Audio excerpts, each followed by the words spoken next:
Bonjour à tous, ravi de vous retrouver sur FP+, pour un entretien un petit peu particulier aujourd'hui, puisque nous recevons Stéphane Simon qui passe de l'autre côté du miroir, disons de l'autre côté de la caméra aujourd'hui. Alors, pas besoin de vous présenter, je crois, Stéphane. En revanche, il faut présenter ce livre, qui est la raison de votre présence dans ce fauteuil avec nous aujourd'hui. Les derniers jours de Samuel Paty, enquête sur une tragédie qui aurait dû être évitée. C'est votre ouvrage, c'est chez Plomb, ça vient de Ouais. paraître, c'est en librairie. Oui. Et vous allez donc nous en parler aujourd'hui. Première question, cher Stéphane. Vous êtes un homme de télévision, un producteur de médias digitaux, de revues également, mais vous êtes aussi, et les gens le savent peu, journaliste de formation. Vous auriez pu écrire sur tout un tas d'autres sujets, après tout. Pourquoi avoir choisi de revenir sur cette affaire Paty? Ben, merci de votre invitation, Maxime. Il y a plusieurs raisons qui ont présidé à ce livre. La première, c'est que je suis, on ne le sait pas nécessairement, mais je suis un fils de prof, petit-fils de prof, arrière-petit-fils de prof. Toute ma lignée et toute mon enfance, j'ai été bercé dans ce qui fabrique la transmission, le partage de connaissances. Et pour moi, quand Samuel Paty a été décapité, j'ai été absolument choqué. Absolument choqué qu'on puisse en être là.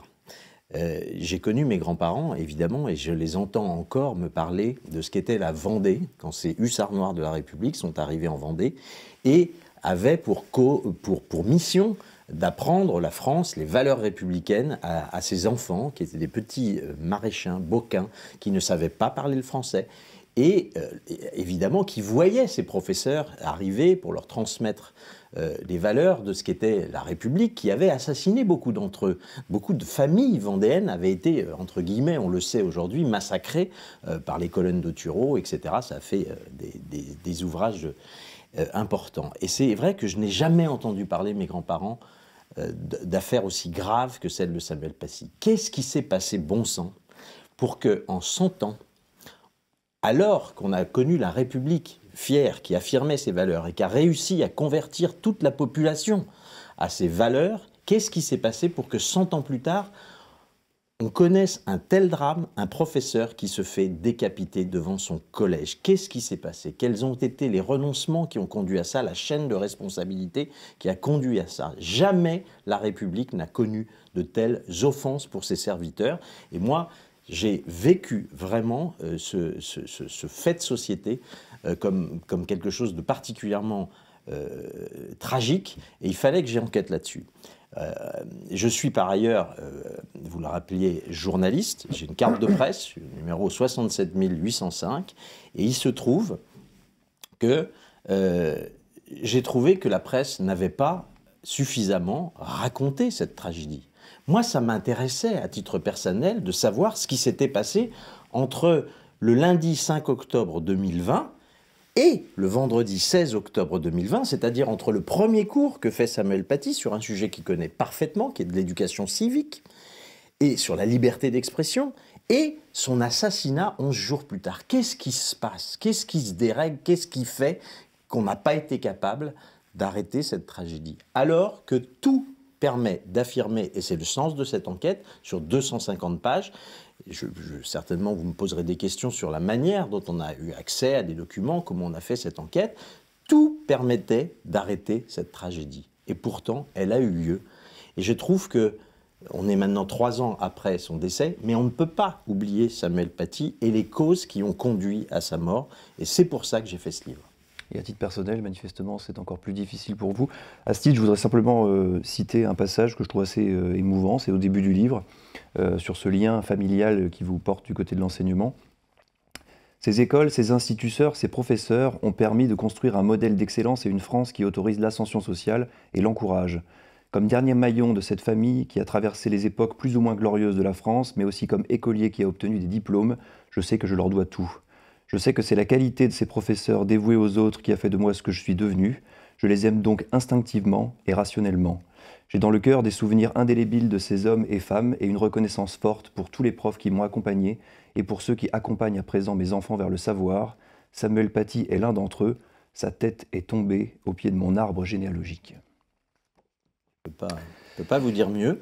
Non, mais effectivement, mais ça se suffit à soi-même et c'est assez émouvant, effectivement.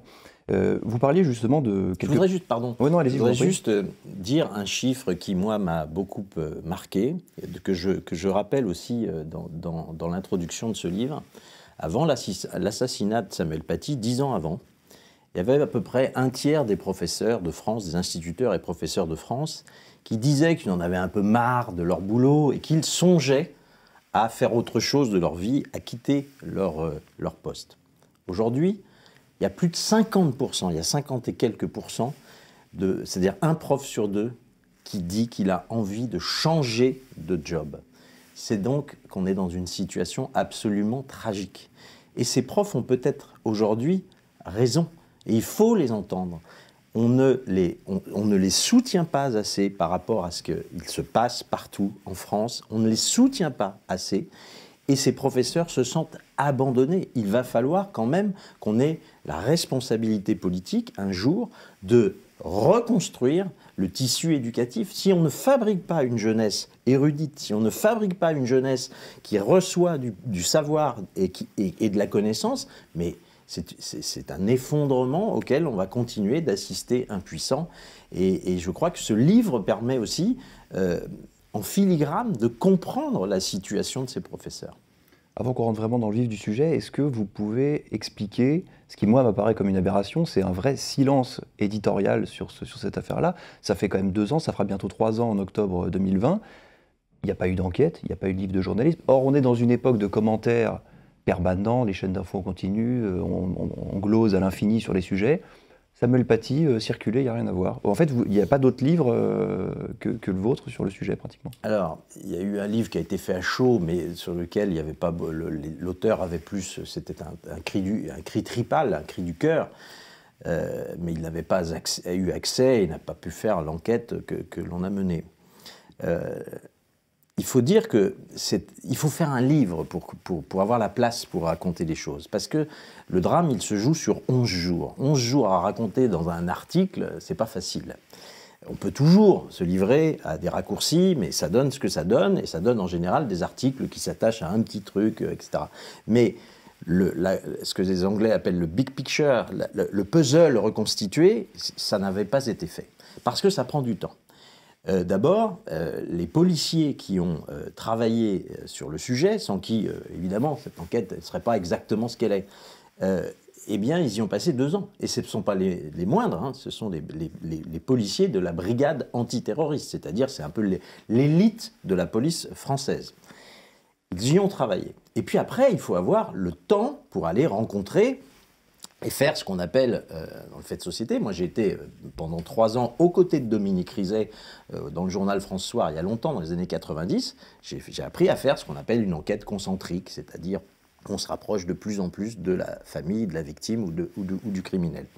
Donc, aller sur le terrain, je ne suis pas tout seul à l'avoir fait, je me suis fait aider de 2 journalistes, il y a Alexis Abdelkrim-Kebas et Victor Lefebvre, qui est un journaliste qui aujourd'hui travaille sur Factuel, qui est une plateforme d'investigation, et il se trouve que tous les 3, on a eu accès d'abord à des documents, on a pu les consulter, on a pu consulter énormément du travail qui a été effectué, on a pu aussi parler avec les professeurs. Il faut savoir que malheureusement, très peu d'entre eux ont envie de parler. C'est ma question, ils ont accepté de vous parler? Eh bien, il y en a... Difficilement. Il y en a quelques-uns qui ont parlé, quelques-uns, il y en a 2 qui ont parlé, soyons honnêtes, il y en a 2. Et pourquoi les autres se taisent?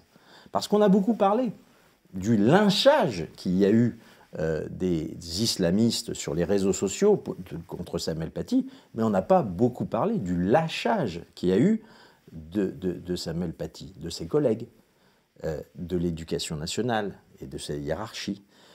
On n'a pas vu tout ça, on n'en a jamais entendu parler. Et du ministère de l'Intérieur, puisqu'en fait il est même pas protégé. Alors là, je dirais que c'est pas un lâchage, mais c'est simplement une espèce de... Il y a un trou, ce que j'appelle un trou dans la raquette, dans le livre, qui est énorme. Est-ce qu'on peut même parler de raquette? C'est-à-dire que le renseignement intérieur ne voit pas le danger venir, alors que tous les indicateurs sont au rouge et que les alertes remontent.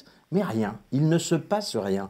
C'est ça qui est fascinant et qui est choquant à la lecture de ce livre, c'est que quand on fait du jour après jour, on voit un homme qui s'angoisse, qui est de plus en plus abandonné, qui est de plus en plus seul, et des services de l'État totalement impuissants. totalement impuissants. Et si aujourd'hui, il y a une nouvelle enquête qui a été ouverte et qui est instruite actuellement pour omission de porter secours, c'est parce que l'État a failli. Il y a eu des erreurs de l'État, des dysfonctionnements qui sont gravissimes.